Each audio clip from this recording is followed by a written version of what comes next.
धन्यवाद सभापति महोदय।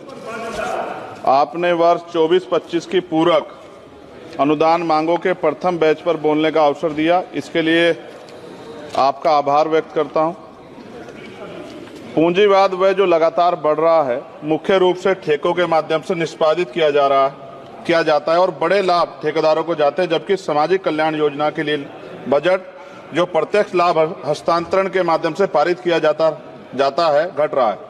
क्या सरकार पूंजीगत व्यय में वृद्धि के साथ अनुपातिक रूप से सामाजिक कल्याण योजनाओं के लिए बजट बढ़ाने की योजना बना रही है? अनुसूचित जाति के कल्याण के लिए आवंटन पर विवरण यह दर्शाता है कि बजट के अनुमान 23-24 को 158,161 करोड़ रुपए और संशोधित अनुमान 23-24 का 146861.08 करोड़ रुपए, जबकि बजट का अनुमान 24-25 का 165597.70 करोड़ रुपए है, जबकि बजट परिव्यय 4765,768 करोड़ रुपए है, जो कुल बजट परिव्यय का लगभग 3% है। यदि नहीं तो अद्यतन आंकड़े क्या हैं?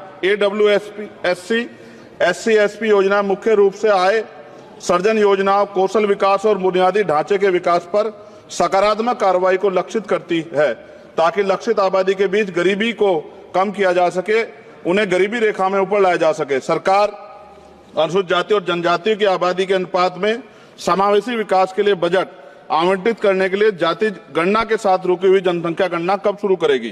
क्या सरकार बताएगी कि वर्ष 14-15 से वर्ष 23-24 तक प्रत्येक वित्तीय वर्ष के अनुसार SC, SP और TSP के तहत बजट की वह स्थिति क्या है?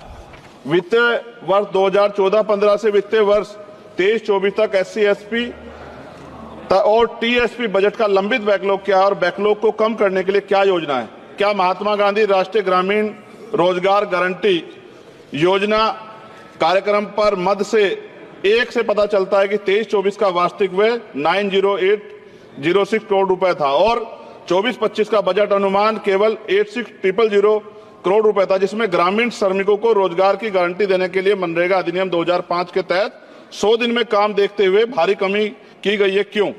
13.07 करोड़ सक्रिय श्रमिकों को दर्शाता है, जबकि बजट आवंटन 92.56 करोड़ 2024-25 में व्यक्तिगत दिवस सर्जित किए गए, यानी कि अब तक 7 दिन का रोजगार सर्जित किया गया। शायद G20 शिखर सम्मेलन दिनांक 7 फरवरी 2024 के वक्तव्य में संशोधित अनुमान के 74524.29 करोड़ रुपए की खर्च के संकेत दिया गया, जो बदल सकता है।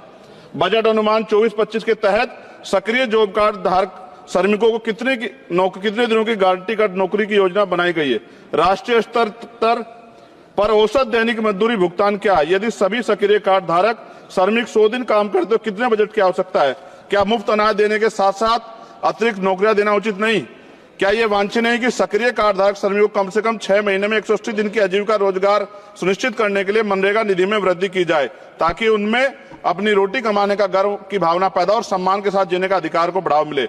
स्कूली शिक्षा और साक्षरता विभाग पर समग्र शिक्षा बजट अनुमान लगभग 10.5